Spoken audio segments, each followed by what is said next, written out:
Pourquoi faire une thèse? Je vous explique mon activité de thésarde. Vous savez que je dois remettre ma thèse en juin. Et juin, c'est même pas dans 3 mois, c'est demain. Une thèse sur quoi? Sur rien. Mais excuse-moi, mais il y a des gens que ça intéresse ce...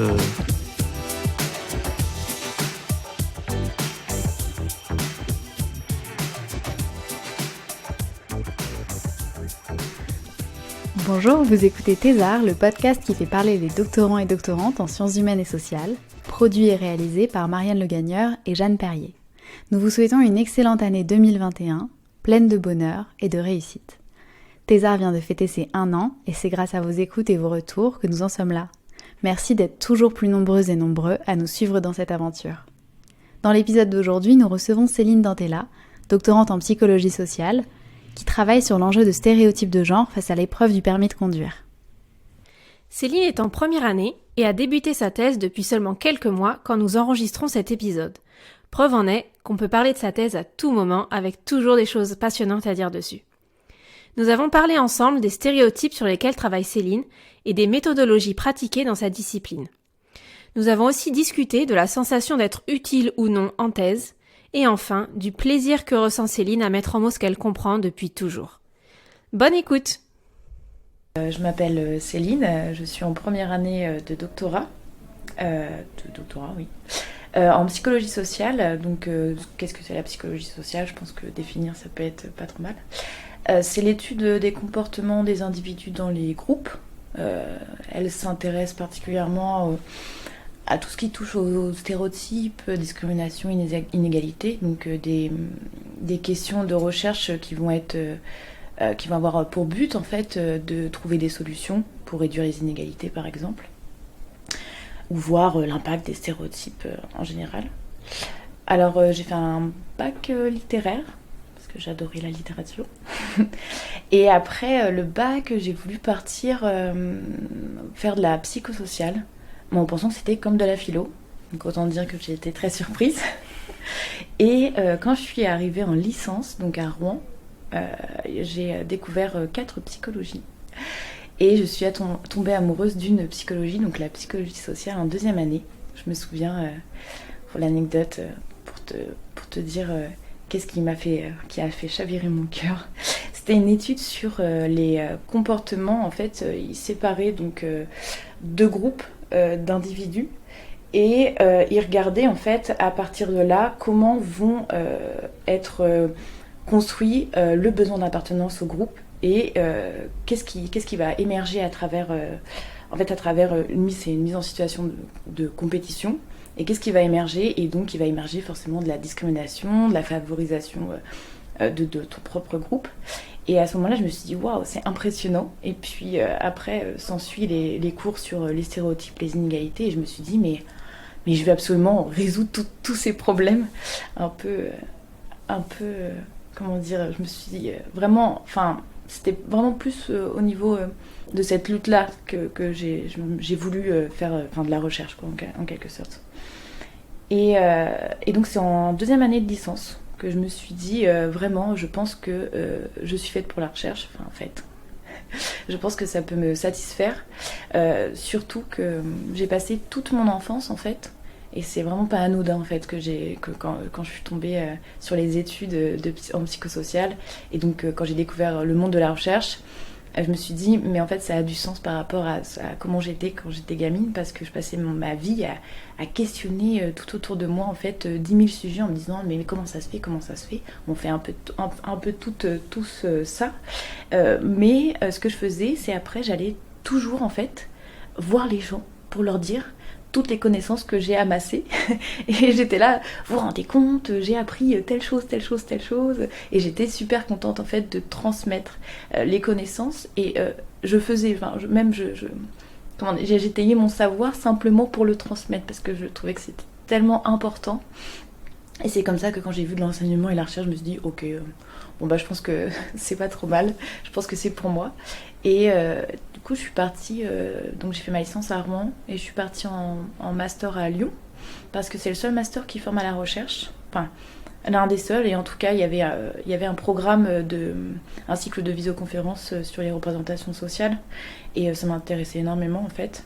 Et puis, surtout, on sort de ce diplôme avec de bons bagages en fait pour être chercheur et chercheuse.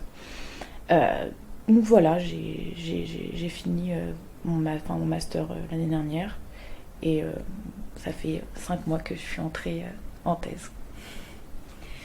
Et est-ce que la réalité du fait d'être doctorante correspond à ce que tu t'étais imaginé quand tu voulais à la fois transmettre et rechercher par toi-même ? À vrai dire, évidemment, je m'attendais pas au côté un peu, par exemple, retranscrire. Ça, je t'avoue que c'était... je me suis pas dit, tiens, je vais faire de la recherche pour faire des retranscriptions. Non, évidemment, donc... Donc la retranscription, c'est quand tu retranscris tout simplement les dires de la personne sur ordinateur ou à la main, mais ce serait bien compliqué. C'est vrai que cette activité-là, évidemment, c'est une activité de la principale dans la recherche, si tu mènes des entretiens. Et passer 6 heures à retranscrire un entretien d'1 heure, c'est pas une partie de plaisir du tout. Mais c'est nécessaire, évidemment, pour répondre à ta question de recherche. Donc ça, non, je l'avais pas du tout imaginé. Mais par contre, il y a aussi quelque chose d'autre. Je dirais, par exemple, l'infirmation d'une hypothèse. Ça, je pense que c'est un des points qui a été plutôt difficile, parce que voilà, tu pars, tu as une idée, tu as une question, tu vas te demander j'aimerais savoir quel est l'impact des stéréotypes de genre sur les préférences des activités ludiques chez les enfants. Ok, ça t'intéresse, tu dis ok. Et en fait, tu vas émettre ton hypothèse à partir de là en disant je pense que les stéréotypes de genre vont faire que les petites filles vont plus choisir des activités féminines que nous avons stéréotypées, en tout cas en tant que activité féminine. Et quand ton hypothèse elle n'est pas validée, je trouve que c'est assez pas compliqué, parce qu'on nous dit tout le temps qu'en recherche il faut vraiment pas trouver ce que tu veux. Certes, mais les hypothèses sont là, sont posées, et tu t'attends plus qu'elles soient confirmées qu'invalidées. Et quand elles le sont, je trouve que c'est un peu un exercice de dire ok, j'ai pas eu ce que je souhaitais, ce que je recherchais, mais c'est pas grave, qu'est-ce que j'en tire de cela? Et là ça devient intéressant forcément, puisque tu vas te dire c'est peut-être dû à ce fait qui fait que ça n'a pas été confirmé, et donc là après c'est vrai que au niveau de toute ta recherche, tu te dis il faut refaire une recherche pour comprendre pourquoi ça n'a pas été les attentes n'ont pas été satisfaites. Donc à ce niveau-là, oui, au niveau de la retail, mais par contre, au niveau de l'épanouissement, la satisfaction que ça m'apporte de rechercher, de découvrir des études, de même parfois, en fait, quand tu développes un outil pédagogique et qui va réduire, une inégalité, ça, c'est si beau que ça me donne envie en fait de dédier ma vie à la recherche pour vraiment répondre à toutes les questions qu'on peut se poser sur les problèmes que la société rencontre. Et toi, tu l'as fait sur quoi, ta thèse ? Je fais sur la menace du stéréotype chez les femmes dans le domaine de la conduite automobile. Qu'est-ce que la menace du stéréotype ? Comment dire ? Je vais partir de la base de ce que on nous apprend en psychosocial. On est éduqué, donc la socialisation de genre, comme il parlait le premier podcast, on est éduqué en fonction de notre sexe. Concrètement, il y a donc des activités, des rôles qui vont être dédiés à un genre. Donc qui vont être dédiés pour le sexe féminin et pour le sexe masculin. Et à partir de là, donc évidemment, les parents, les pères, PAIR, les enseignants, enseignantes, donc tout le corps éducatif de tout partout, vont, et les médias évidemment, vont nous éduquer en fait à développer en quelque sorte ce qu'on appelle et construire notre identité de genre, donc c'est-à-dire une identité de genre où l'on comprend que en tant que femme par exemple il faut être comme ça, donc des règles en fait, des codes à suivre, des normes sexuées à suivre parce que je suis une femme. Évidemment on peut les transgresser, ces normes-là et donc toute cette socialisation en fait qui va faire que tu vas en tant que femme peut-être t'orienter un peu plus vers des filières par exemple du soin et en quelque sorte le stéréotype peut parfois venir nous menacer. Donc je dis nous, je parle des femmes par exemple, je vais prendre un exemple. En mathématiques ou en sciences, par exemple, on pense que les femmes semblent moins compétentes que les hommes. On a cette croyance-là, donc ce stéréotype-là. Le stéréotype, c'est une croyance sociale envers un groupe par rapport à son sexe, sa couleur de peau, son âge, toutes les caractéristiques. Et donc, ce stéréotype-là de la femme incompétente en sciences peut malheureusement, donc si on la met dans une condition, je vais faire une petite étude, par exemple, on met une condition, on va dire, vous allez réaliser un exercice en sciences et c'est pour voir s'il y a des différences entre les hommes et les femmes dans le domaine de mathématiques. Et une autre condition, on ne rappelle pas cette différence. Les études, en tout cas en psychosocial, montrent que dans la condition où on vient activer le stéréotype, donc de la femme mauvaise en sciences, en quelque sorte, donc si on le rend saillant, malheureusement, ça va entraîner une baisse de performance, parce qu'elle va avoir peur, en fait, de le confirmer, de confirmer ce stéréotype. Donc, ce qui va faire, c'est donc une baisse de performance, et elle peut aussi avoir une augmentation d'émotions négatives. Et dans l'autre condition, où ça n'a pas été activé, où le stéréotype n'a pas été activé, en tout cas les études montrent qu'il y a pas de baisse de performance, par rapport aux hommes là, j'entends, et même voire de meilleures performances que les hommes. Donc c'est vraiment en fait le poids, c'est l'impact du stéréotype sur les performances. Et donc pour ma thèse, je m'intéresse au stéréotype qui dit femme au volant, main au tournant. Et je m'intéresse particulièrement à l'examen pratique du permis de conduire. Donc il faut savoir en fait que les femmes réussissent moins bien que les hommes au permis de conduire. Échouent plus de 10%. Et donc on s'est demandé pourquoi en fait. Et donc on s'est dit que c'était peut-être lié justement à cette menace du stéréotype. Donc la peur de confirmer. Et donc ce qu'on va chercher avant tout à voir, c'est si donc lorsqu'on active ce stéréotype-là lié à la conduite, donc associé à la conduite, est-ce que les femmes vont avoir de moins bonnes performances et est-ce qu'il va avoir aussi un impact sur le stress perçu, par exemple. Donc avant tout, ça va être d'identifier les facteurs explicatifs de cette moins bonne réussite au permis de conduire chez les femmes.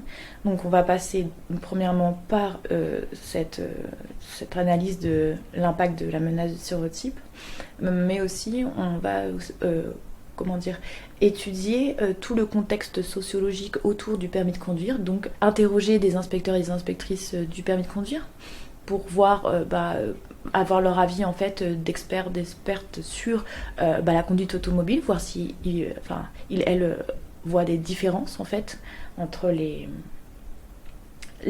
hommes et les femmes et pourquoi en fait il y a ces différences, peut-être lié à un apprentissage aussi qui est différent et peut-être surtout très lié à des comportements qui vont être conformes aux stéréotypes que l'on attend de la femme au volant et de l'homme au volant.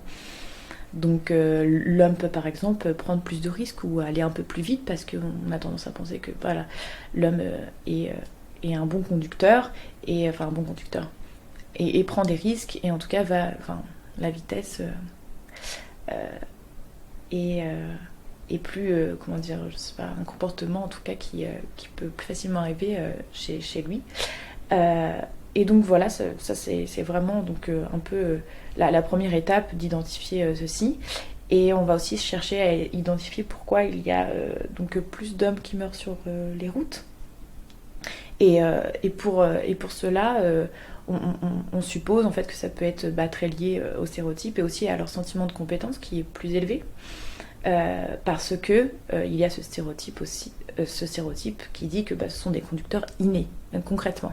Nous, en tout cas en psychosocial, on suppose que c'est plus lié à qu'il n'y a pas en fait d'inné, que c'est plutôt l'impact d'activités ludiques. Par exemple, si l'homme est bon en visio-spatial, c'est peut-être parce que ces activités ludiques, en tant qu'homme, sont différentes et vont développer chez lui plus de compétences, en fait, visio-spatiales. Donc toi, dans ta thèse, en fait, il y a à la fois l'aspect de voir ces stéréotypes, de les identifier et d'identifier leur poids, mais pas seulement aussi de trouver des manières de... peut-être pas de les retourner, mais en tout cas d'atténuer leur force. Oui, c'est exactement ça. C'est évidemment, on peut pas les supprimer, mais simplement de remédier aux inégalités en fait liées à la conduite, et donc remédier aux problèmes de l'impact du stéréotype, évidemment. Et donc en fait, contrairement à certaines sciences du social comme la sociologie qui va s'intéresser à regarder comment ça se passe concrètement dans la vie des gens et qui va aller observer le réel en train de se faire, vous en psychologie sociale par exemple, vous recréez des expérimentations où vous mettez les gens dans d'autres conditions. Donc j'ai deux directrices de thèse et j'en ai une qui est spécialisée en fait, enfin spécialisée, pas spécialisée, mais en tout cas qui voit la psychologie sociale sous l'angle de l'expérimentation. Donc il y a 3 méthodes en psychosocial. Il y a la méthode qualitative, la méthode où on va mener des entretiens, des discussions collectives par exemple.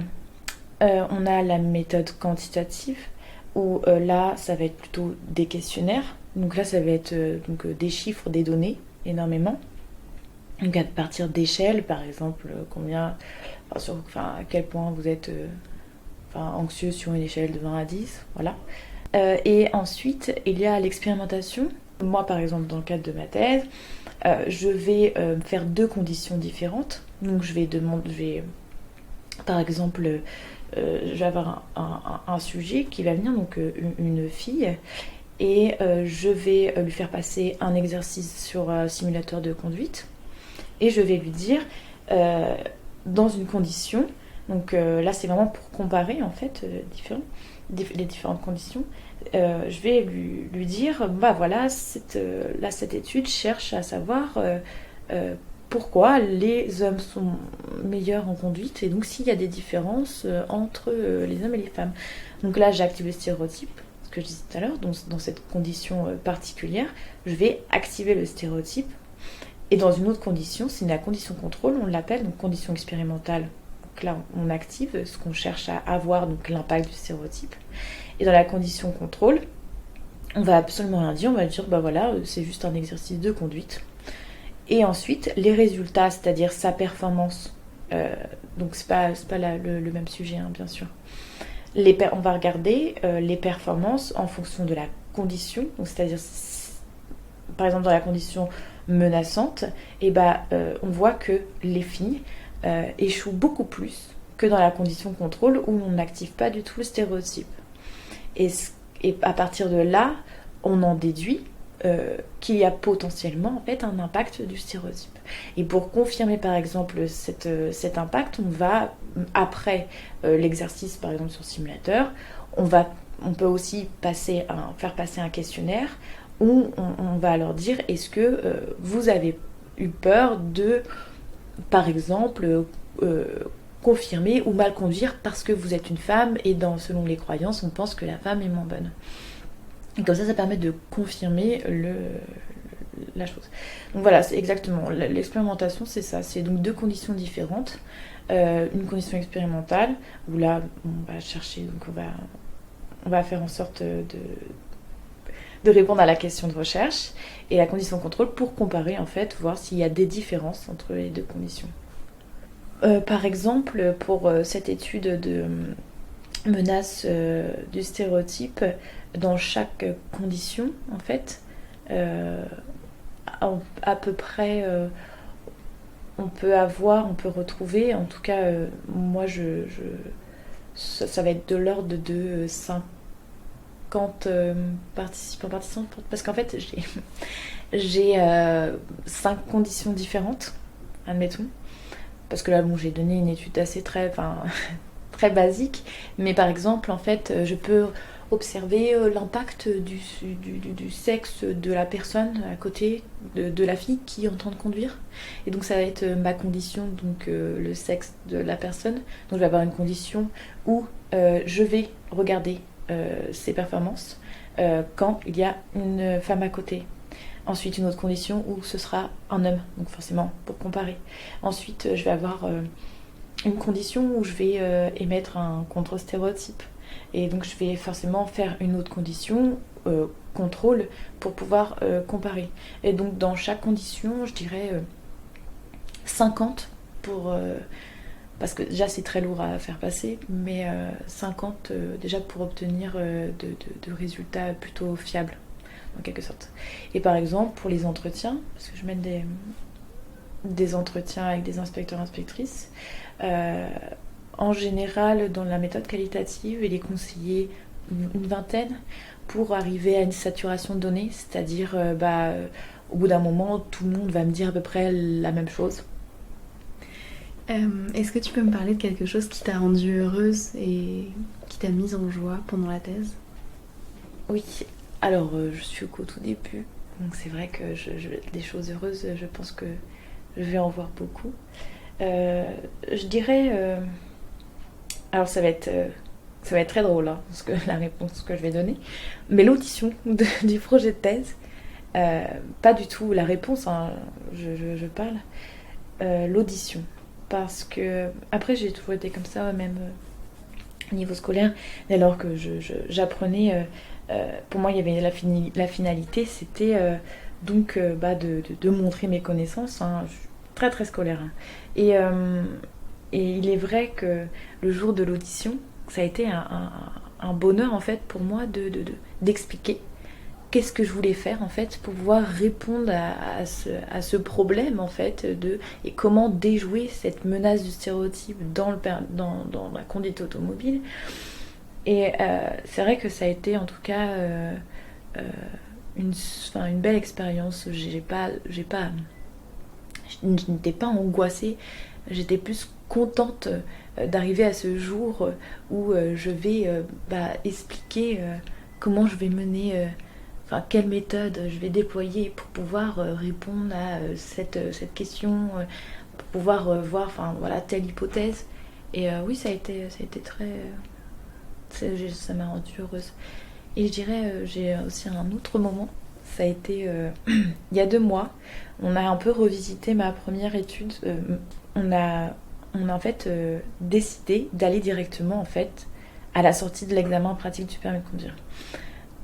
Ça se fait pas dans le sens, c'est pas que ça se fait pas, genre non on devrait pas faire ça, mais ça se fait pas souvent en fait, d'aller directement dans le contexte, d'aller concrètement regarder en fait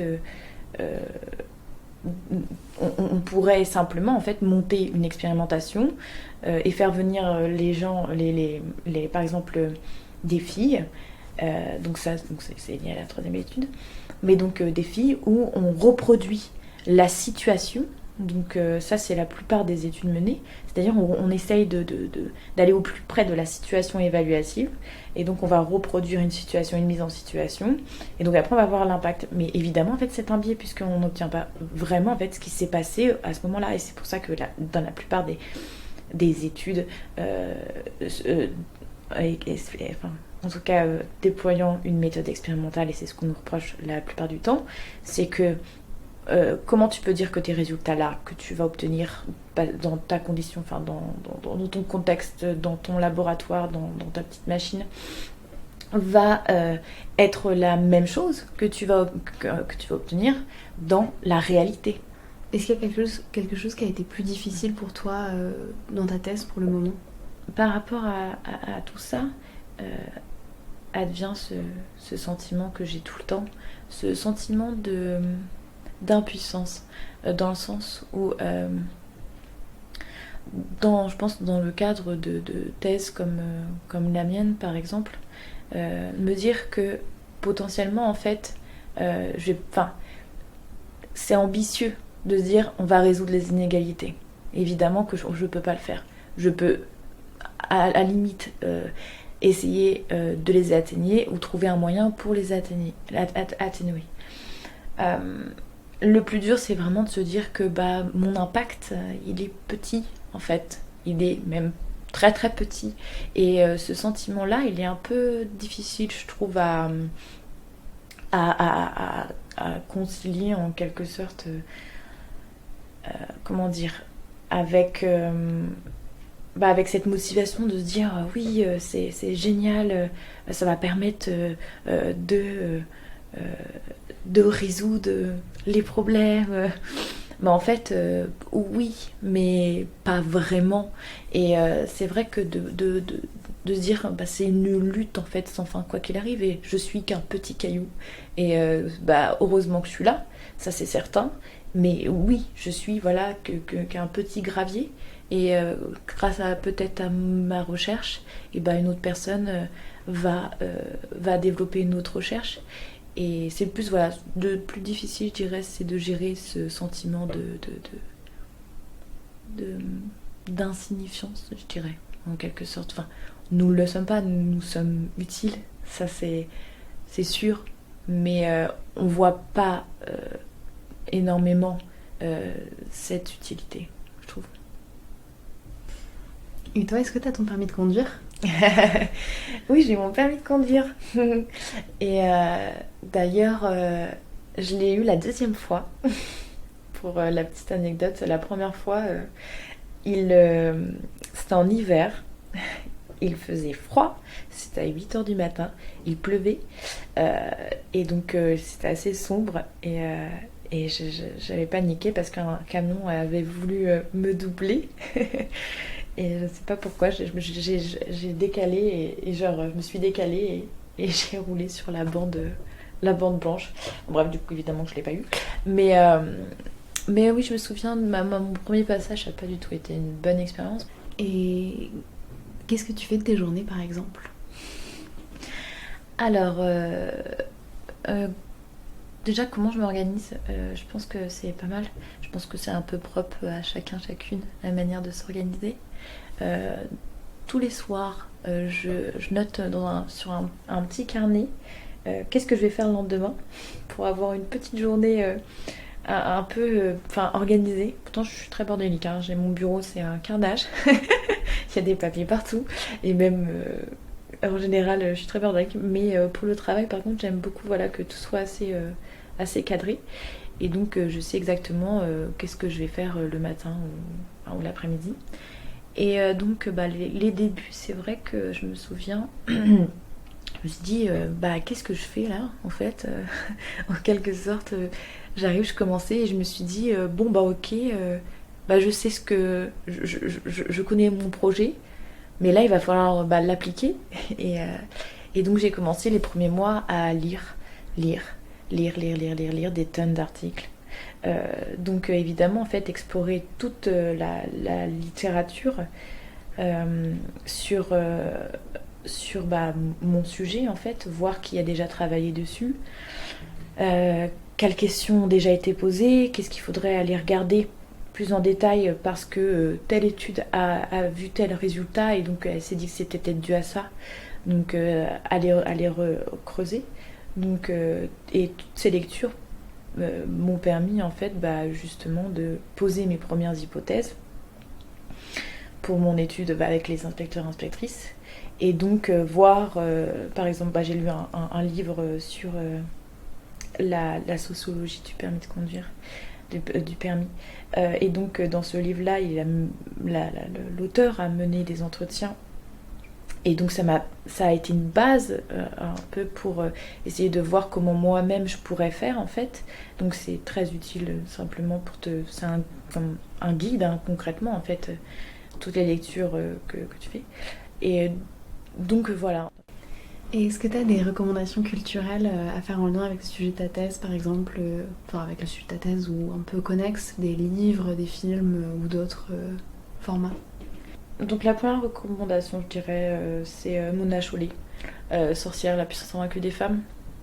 Elle, c'est une journaliste et en tout cas, elle a écrit un livre brillant, donc de tonnes de références pour expliquer comment les chasses aux sorcières ont bridé l'autonomie de la femme et comment on est venu à avoir en fait toutes ces croyances sur les mères célibataires ou la femme vieille.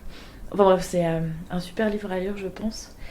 Sinon, très en lien avec mon domaine en fait, d'exploration, parce que je travaille en fait les questions de genre et l'éducation sont donc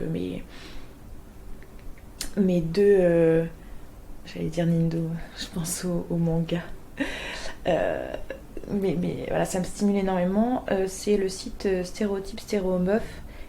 Qui en fait parlent, ont une liste d'outils pédagogiques en fait pour lutter contre les stéréotypes et pour l'égalité filles-garçons à l'école. Donc très chouette. Merci à Céline d'avoir parlé avec nous au micro de Thésard. Vous retrouverez ses recommandations culturelles dans la description de cet épisode. Merci à Tilif, le générique est réalisé à partir de son morceau Shape 5. Et merci à vous d'avoir écouté Thésard jusqu'ici.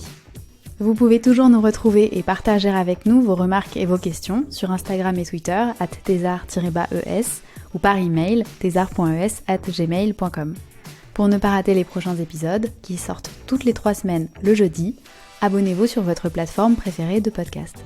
Courage pour vos thèses, mais surtout pour tout le reste.